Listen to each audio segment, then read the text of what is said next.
Good evening and welcome to Have I Got News For You? I'm David Tennant. In the news this week, after Kim Jong-un demands his favourite fruit pudding, his relieved chef returns having sourced the only watermelon in North Korea.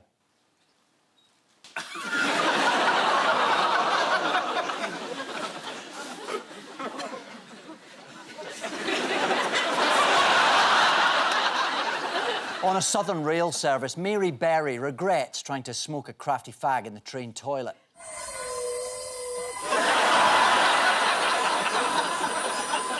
And in Salford, a BBC journalist reports on rumours that a pigeon may be loose in the breakfast news studio.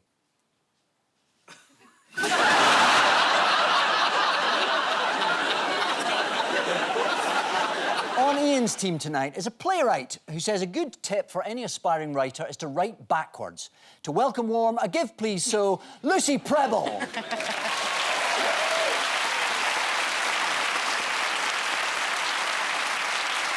And with Paul tonight, a comedian who was once heckled at a comedy festival by a sign language interpreter who was later ordered to wash their hands out with soap. Please welcome Reginald D. Hunter.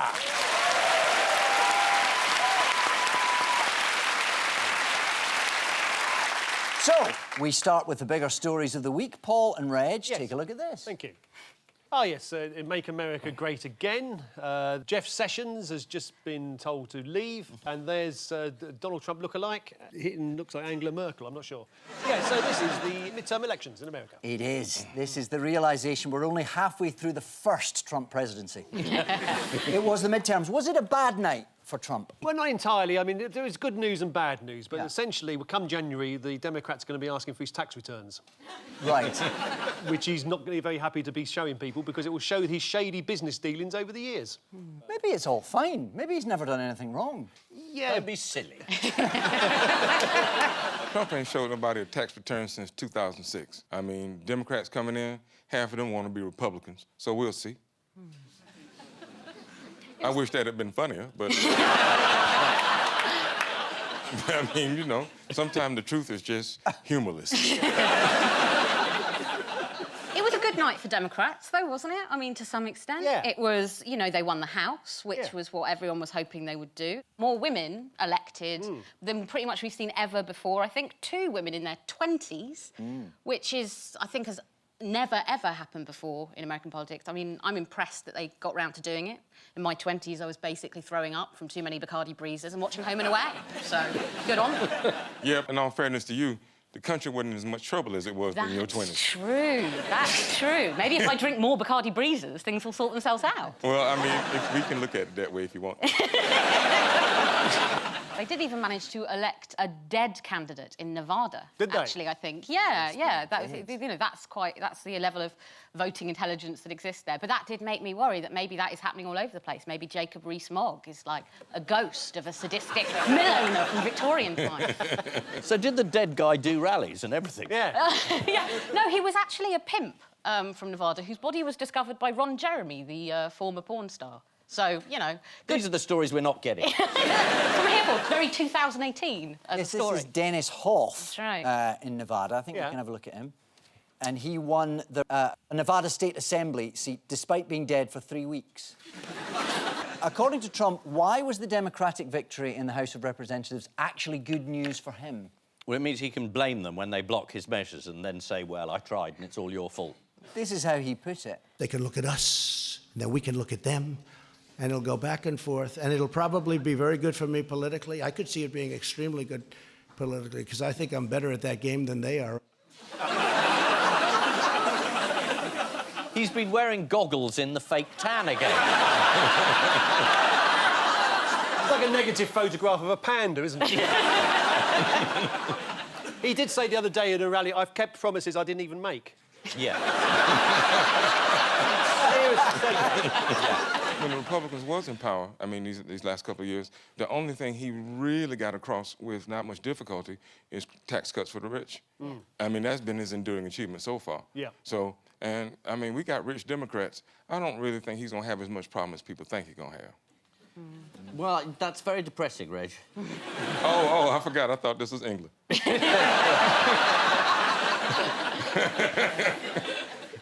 country that has the weather that's great for poets. It's true. Well, I like the idea that he thinks he can concentrate on foreign affairs, because this caravan of people coming from Honduras, he said, was full of Middle Easterners. Somehow, the entire Middle East has moved into the top of South America. That's when he got very angry with the Jim Acosta, the journalist from CNN, who was asking him about this caravan and, you know, Right. Yeah. and it's not really an invasion, which was the word that Trump kept using. But he had a rally cheering, saying Yeah. we're going to shoot them. Yay! Well, you know, the Trump supporters aren't bright.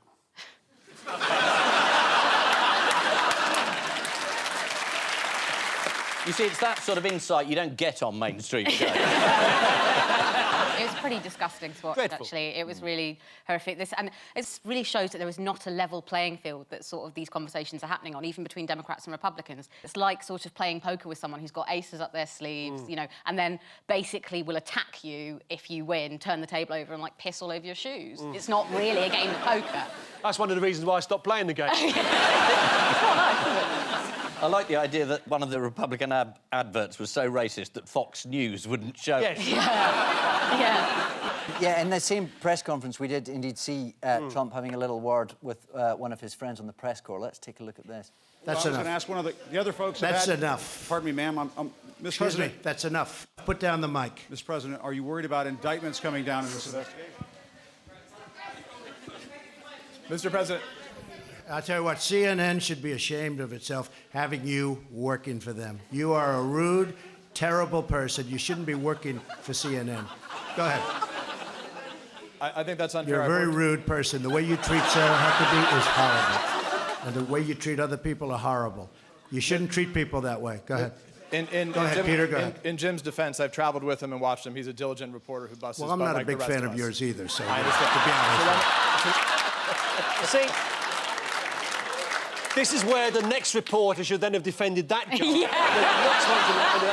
Well, I mean, they accused the reporter of manhandling, putting his hands on this White House staffer, and which, of course, in the footage doesn't happen. It's truly sinister what they've done there, because actually there's a video going around online now which is that footage, but sped up at one particular point. And it's sped up at the point that the arms touch. But the White House has retweeted it, and the White House is basically spreading that around as being what happened to show that Jim Acosta has sort of assaulted this White House intern, which is absolutely not the case at all. Their arms touch at one point. But that's an Orwellian touch. I mean, that's really incredibly sinister. I have to be honest, though. In the last 10 years or so, I think the right wing in America, they've been whooping our butts with this. They'll say something really nonsensical, and we're stunned. And in the state of being stunned, legislation and stuff gets passed. Like, you know, you'll be in court with one of them, and your lawyer will say, we need to handle something about voting rights, and I think we need to look at these districts. And the other side will say, well, I love my mom, apple pie, and yabba dabba do. And you go, what the fuck? And then while you going, what the fuck? Somebody goes, case dismissed, next. Why, after this result, there were some networks referring... What are they referring to Trump as? Mostly censored, isn't it? Yeah.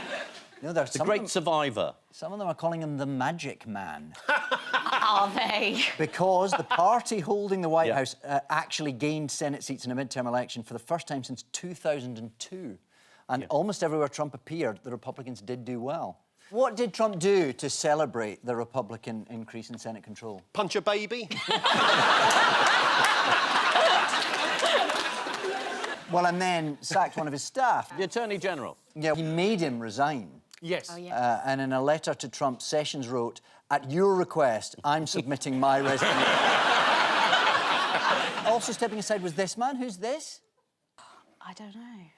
Well, obviously, that's Alabama State Treasurer Young Boozer.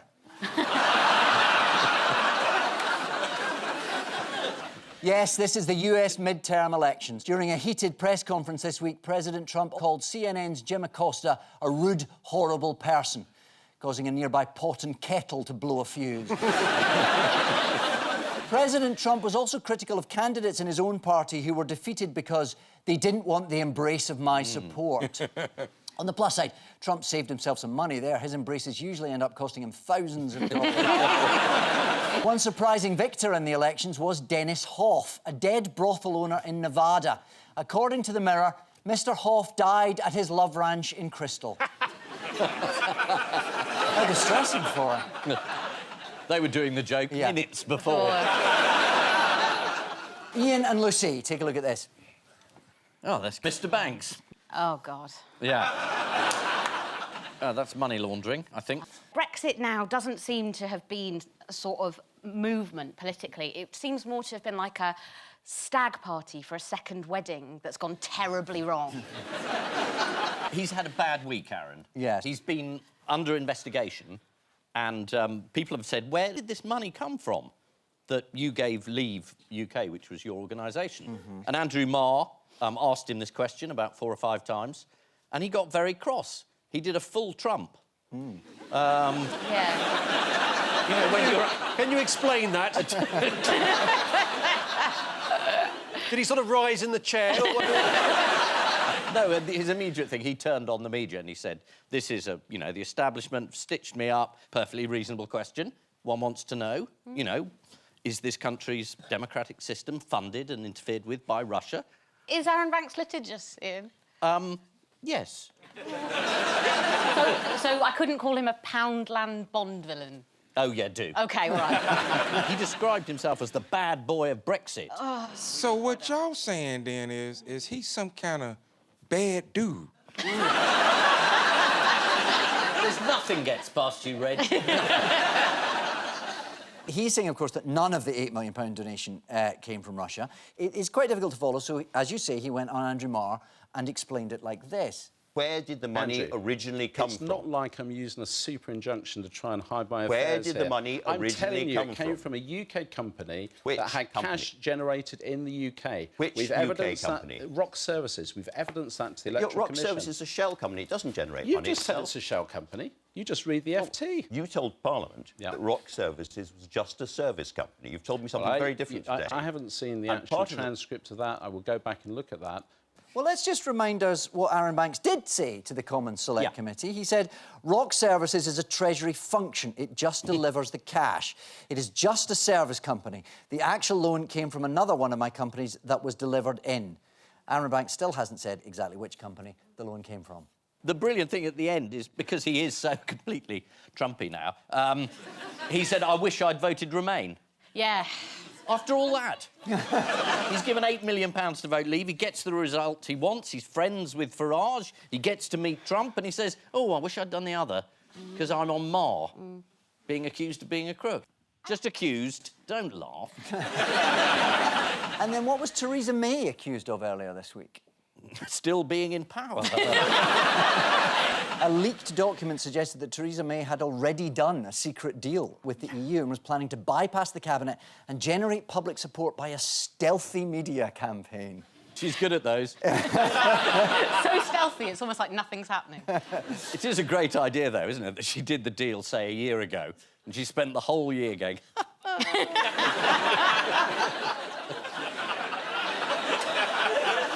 Yes, the cabinet members are complaining of being kept in the dark. One insider told The Express, we're calling them mushrooms because they're kept in the dark. And more importantly, if you pick the wrong ones, they turn out to be deadly poisonous. But if you pick the right ones, they turn out to be wild.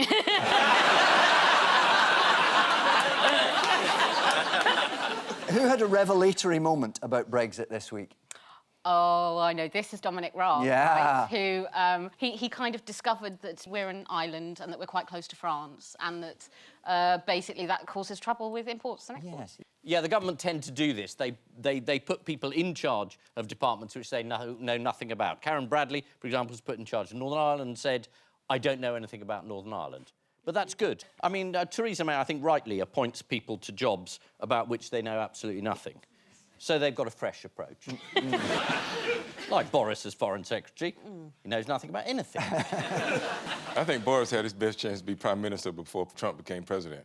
Because it's like, after Trump became president, y'all looked at Boris and went, hell no. Dominic Raab did say he hadn't quite understood how crucial the Dover-Cali route is for UK trade. the Brexit secretary, ladies and gentlemen. And the pinko lefty liberal Ramoners at Channel 4 held a Brexit debate this week. Who was the star of that show? There was a woman behind Nigel Farage who was rolling her eyes, I think. Yes. She's a legend. She was great, Was she? yeah. I haven't seen it. Let's have a look. Well, not much confidence in you, Nigel. Well, I tell you what, there'd be no confusion, because what we're getting here is a Remainers Brexit. Theresa May never believed in it. She's watered it down. She's had offers of marriage, hasn't she? She has, yes. Harriet Ellis, she's a classic student. She actually voted leave. She just doesn't like Nigel Farage. Excellent, at last. The country's coming together. And indeed, after that, she went viral and got marriage proposals. You should get married, Harriet. You'll get a chance to use that expression lots.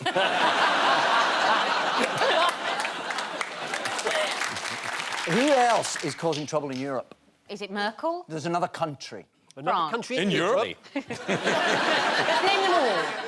France. Is this the Italian budget question? I do hope so. It's someone... It's Poland. Poland, oh, yes. Donald Tusk is very worried that Poland is moving towards leaving the EU. What are they going to call that? Anyone know? Noland. Sorry. That would be much better than the real answer. Hexit. Yeah, Plexit? Nearly. Polexit. Polexit. There you go. Polexit. Which isn't very good, is it? I mean, if Poland are really causing trouble, the Germans can always go in and sort that out, can't they? Too soon. What fundamental problem do the Cabinet have as far as the rest of the country is concerned? Well, that no one agrees with anyone about anything. Yeah. There's no majority for any course of action from any group of people anywhere in Britain. Which is quite a problem. It is. Think much more facile than that. I just said it. The problem is no one knows who they are. Naming the cabinet. Exactly. YouGov conducted a large poll and it revealed that everyone had heard of Theresa May, which is a good start. Yeah. And Philip Hammond was recognised by most. Really? But less than 20% had heard of David Gauck. Which is difficult to believe, isn't it? Just to prove how recognisable David Gauck really is, should we play a game of Where's David Gauck? Yeah. Yeah. Does he have music? Yeah.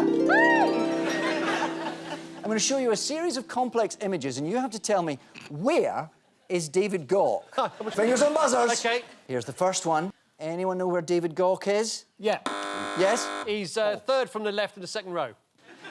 Right, I say, yeah. Not sure. No. Here's the second one. David Gauck, he's in there somewhere. Yeah, behind the red briefcase, basically, far left.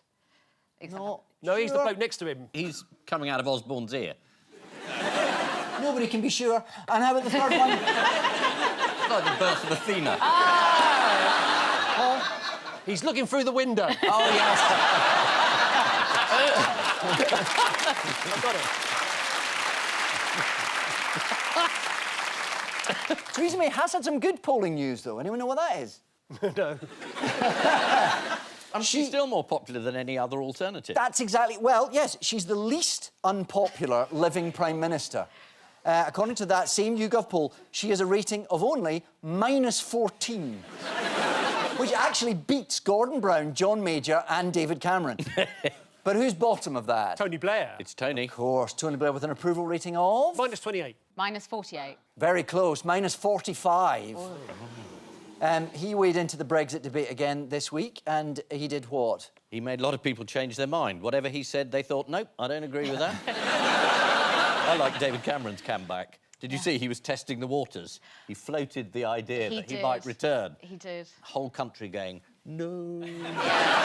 He sort of implied he was a bit bored, which was even more insulting, really. Yes. When we're living in sort of the most upsettingly, gruelling, exhausting time to be alive, when you just wake up every day and see the news and want to cry, and basically because of him. And he's like, I'm a bit bored. Is anyone else? Well, apparently, a friend of his told The Sun the reason he wants to return is that he's bored shitless. But Tony Blair weighed in and he urged MPs to vote against any deal put forward by Theresa May, saying that anyone who approved such a deal would face a political backlash that will last a lifetime. Takes one to know one. How did Jeremy Corbyn dodge a question this week? I haven't heard about Jeremy Corbyn in months. Like, has he actually done something? Even if it's dodging a question. Did he win biggest marrow on the allotment? He did this.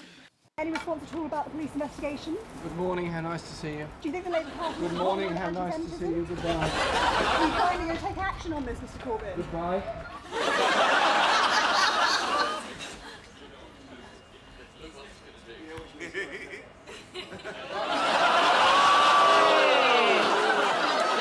Oh, come on, he's consistent. Yes, exactly. And then what has Prince Charles said he won't do when he becomes king? He won't meddle. Yes. He won't even comment. He said he won't meddle with topical issues because he's not that stupid. So the chances of him hosting this show are fairly remote. Stop sending the letters, yeah. He could come on and be neutral. Yeah. He'd be good. Yes. Now, here's the odd one out round. Yes, this is the news that Theresa May has finally sorted Brexit. I'm kidding. One insider denied that there was a secret deal ready to be signed off. We are not sitting on a powder keg, said a government spokesman in 1605. On to round two. This is the randomiser of news. Fingers on buzzers, teams. Yeah. Ian. This man swam around the whole of Britain. That's right. Yeah. Ross Edgley has become the first person to swim around Britain. How long did it take him? About 25 minutes. 3 months. 100 days. 157 days. Said he had some incredible experiences, including swimming with minke whales in the Bristol Channel, seeing a 7-metre basking shark in Scotland, and celebrating his 33rd birthday in Grimsby Harbour.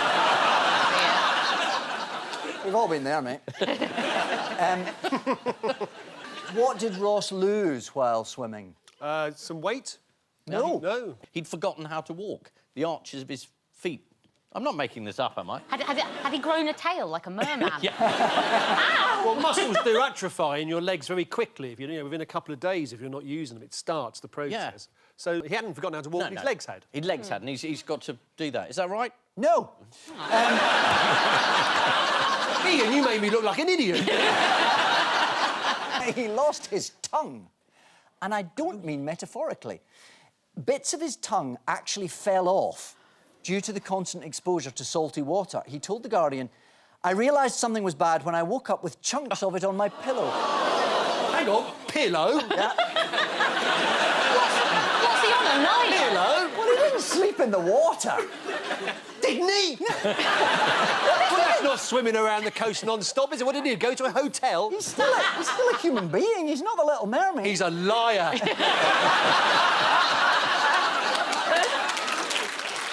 Honestly. The man's tongue fell out. Yes, because he lied.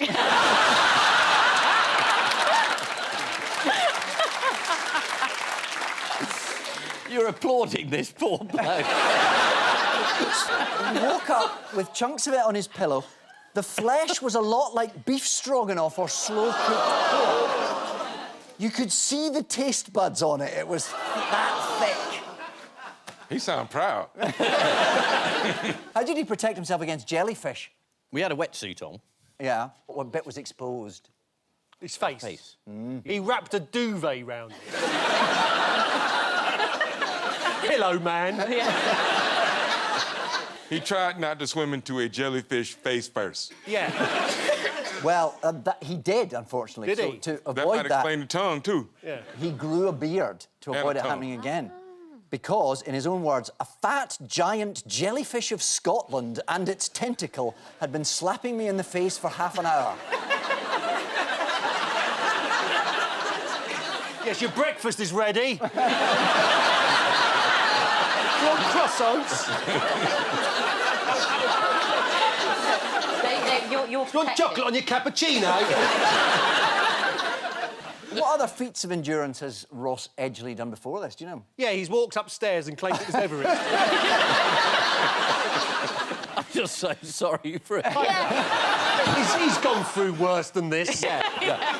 Didn't he swim the channel? He swam 24 miles dragging a 100-pound log. Did he? He did, yeah. In water. Yeah. Yeah. That had an outboard motor on it.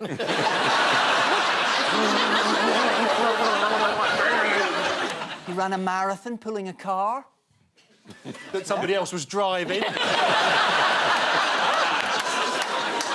I see this guy's MO. I mean, What lengths did one woman go to get a cake to Ross? Did she swim out Yes. with the cake? Well, he was resting in the Hebrides one morning when a lady resting in swam the out. Hebrides. Was this man in the sea at any point?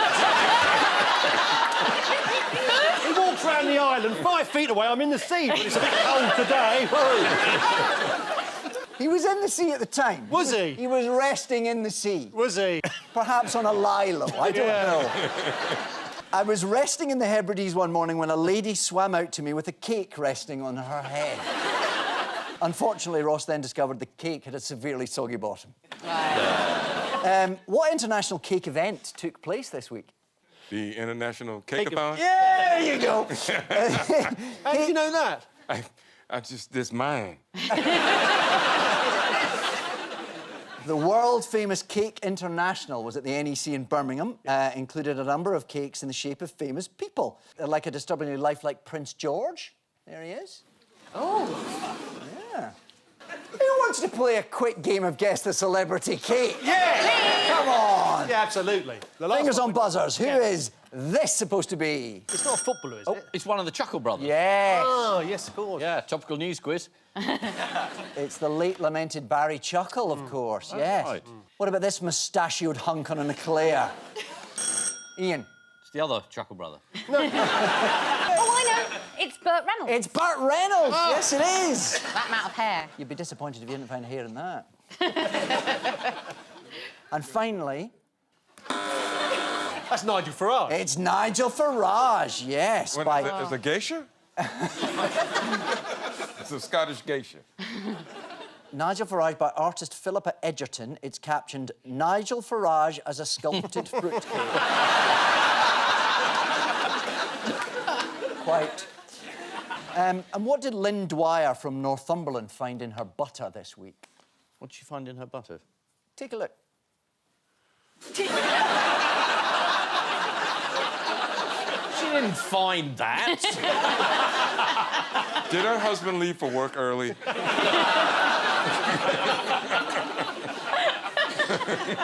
That's a marital hieroglyphic. The Sun went with the headline, I can't believe it's knob butter. Yes, this is the news that Ross Edgley has become the first person to swim around Britain. Allegedly. According to the Daily Telegraph, Ross slept on a support boat. Oh. Started the day with a breakfast of 2 pizzas. I think it was tough for him. Spare a thought for the delivery man and his moped. Time for the odd one out round. It's just one between you this week. Fingers on buzzers teams. Your 4 are Richard Madeley, Char the cow, Meghan Markle, and a statue of Mo Salah. That's Richard Madeley? Richard Madeley, yeah. Madeley. Yeah. The game is not to identify the people. Okay. They have something to do with awards. The cow won an award. What did the cow win an award for? Best supporting actor. Sexiest cow. The sexiest cow in Norwich. Have you stumbled on this by accident? Yeah. Because you're nearly right. Is it really? Yeah. Which is the odd one out? They're all presenting Radio 2's Drive Time. Mo Salah's the odd one out. No. That's right. Richard Madeley's the odd one out. No. Meghan Markle's the odd one out. No. The cow's the odd one out. Cow is the odd one out. Yes, they've all had their appearance criticised, except for a Jersey named Char, who's been voted Britain's sexiest cow. What does Char's owner, Charlotte Cunningham, attribute this significant victory to? Quite a lot of blue eyeshadow, I It does think. look like she's been made up slightly, doesn't it? Yeah. She said that Char has great hair, big pretty eyes and statement eyebrows. What statement are they making? I am a cow. Do you want to have a look at the 2 runners-up? Yeah. Here's Twinkle. Yeah, no, right decision. Yeah, but look at Bonnie. Yeah. I mean, it's cute, but you wouldn't want to have sex Yeah. with that. Although, it did come third in a Boris Johnson lookalike contest. What was Char's prize for winning the competition? Life. Yeah. Not to be made into steaks. A weekend spa retreat for two. So what, according to royal experts, is Meghan Markle's bad habit that she's been criticised for? I think this is not wearing a hat. Is that right? It's not wearing a hat. It's not wearing a hat. Is it not wearing a hat? Although, how dare she not wear a hat? Yeah. OK. She's been criticised for wearing too many clothes with pockets, like this. I know. Yes, a righteous Pockets gas. and dresses are the answer to absolutely everything, and I will fight for the right to have pockets. Woo! It's amazing what you get a round of applause for. According to royal etiquette expert William Hanson, he says, there is good casual and there is bad casual. Placing a hand in the pocket is too relaxed and unprofessional, however dressed down Prince Harry and his wife may have been. I bet when Meghan sees that guy again, she's going to give him the skunk eye.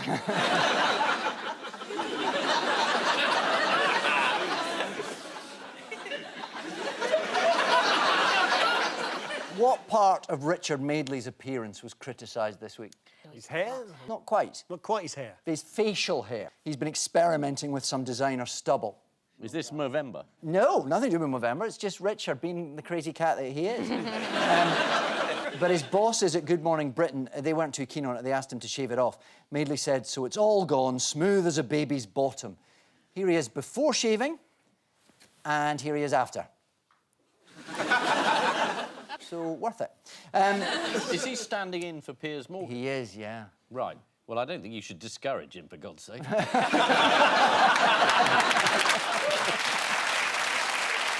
What other surprising revelations did Richard make mid-show? He doesn't wear underpants. That's exactly right, yes. Oh, is it? Yeah. I'm trying to think how I know that.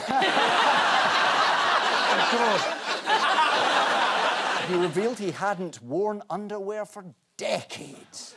And why has a statue of Egyptian footballer Mo Salah been criticised this week? The head's too big. Or it's out of proportion or something. Yeah. It doesn't look like Cool. him. Wait till they see the Sphinx. It's good to hear a Sphinx joke. You know? This generation, nothing with the Sphinx joke. So I turned to Ramesses a second. Here's a picture of Mo, and here's the statue that was unveiled in Egypt this week. Man, he looks like Leo Sayer going through a change. Yeah. This is, of course, one in a long line of bad footballer statues. Where did Kevin Keegan come face-to-face with his own effigy? Do you remember this? No, don't know. On Blue Peter. Let's have a look. Well, what do you think of your twin? It's tremendous. You know, the hair, it's almost life-size. Right. And even right down to the boots, I think she's done a tremendous job with it. Well, I'm glad you like it, because Sylvia would very much like you to have it as a present. So let me pass it over to you. What do you think we'll need to do with it? Will you put it on the mantelpiece? Yes, they've all had their appearance criticised, except for Char, who's been voted Britain's sexiest cow. And if you find her attractive, you want to get in touch with her, you'll find her on Meat Grinder. Some people are already protesting that it's a bit sexist to objectify a cow for her looks. #MooToo. A sculptor of footballer... sorry, I need to say it again. I said sculptor instead of sculpture, didn't I? Sorry. You won't see it on the telly. You've managed to turn back time. Yeah, yes, an old trick.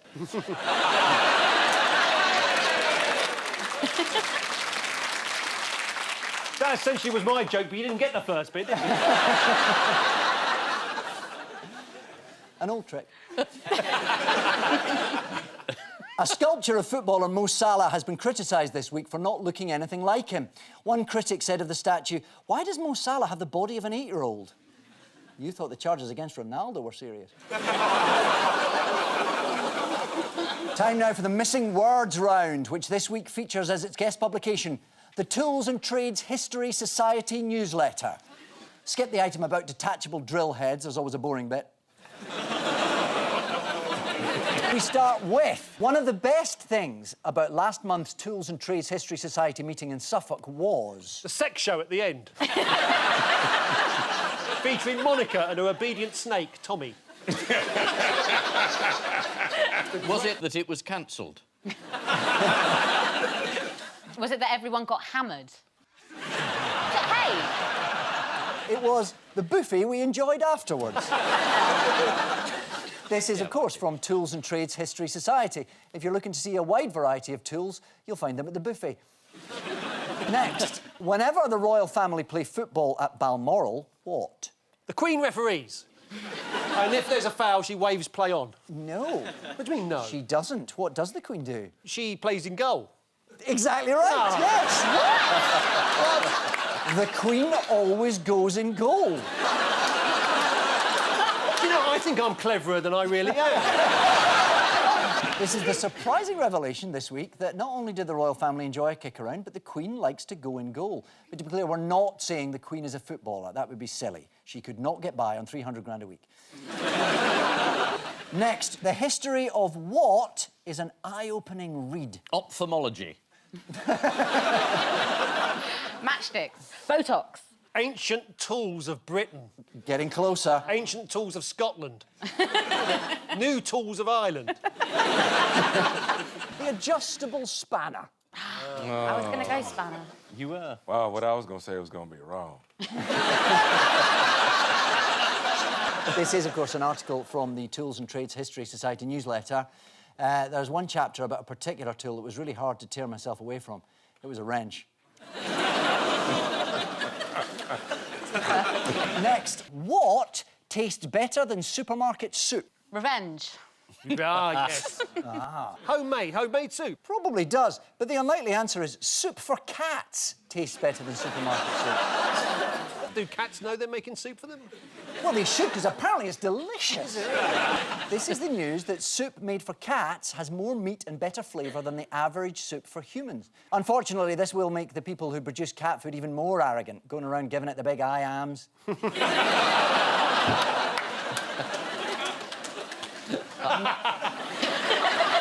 Next, Daniel Craig says fame has taught him to what? No, Oh, sorry, I forgot, man. Reg, you're buzzing in. You can't buzz in. Yeah, I don't know many, so, you know. Daniel Craig says fame has taught him to live forever, and now he's going to learn how to fly. Yes, I like that. It's to drink 18 pints in 30 minutes. What? Yeah. How did fame teach him that? Well, this week Daniel Craig has revealed that he drinks too much too quickly, as he only has a 30-minute window before he gets recognised in pubs. After that amount of drink, he wouldn't know who he was anyway. James Bond certainly drinks way too much. In fact, in the next film, Goldfinger isn't a villain. It's the first sign he's got serious liver failure. Next, to get round stadium ban, Scottish football fan what? Stays at home. Disguises himself as a hot dog stand, a mascot, a corner flag, a woman. Watches game in a tree is the answer. What? Is it possible to play football in a tree? He just was watching it. Oh, I see. This week, a fan was ejected from a football ground in Scotland, so decided to watch the rest of the match in a nearby tree. Let's have a look.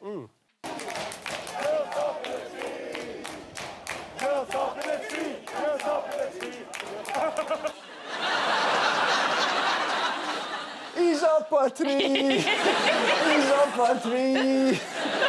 Yes, this is the match between Falkirk and Ayr United, watched by one fan from the top of a tree, or as it's known in Falkirk, the corporate box. And finally, how many of you have felt the inexorable force that drags you into what? An ironmonger's. Very close. Really? Yeah.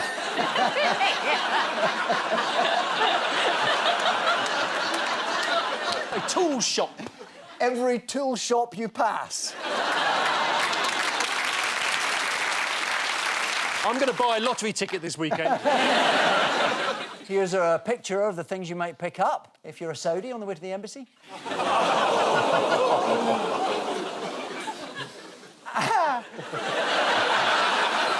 And on that high note, the final scores have Ian and Lucy on 4, but Paul and Reg have pulled it back with 6. We finally won! We finally won!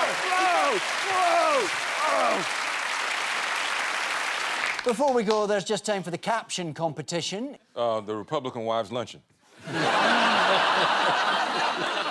More tea, Wicker. Why do wizards earn 20% more than us? The annual staff dinner of the Which Consumer magazine goes very well. And I leave you with the news that in Westminster Abbey, after a noisy argument repeatedly interrupts the service, 2 members of the congregation receive a final warning that they risk being thrown out.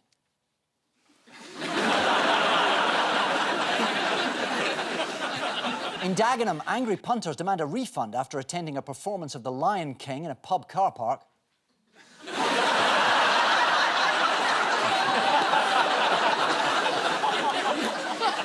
And abroad, there's a heartfelt reaction from one woman after a colleague asks if she's ever considered spending her retirement living in the UK.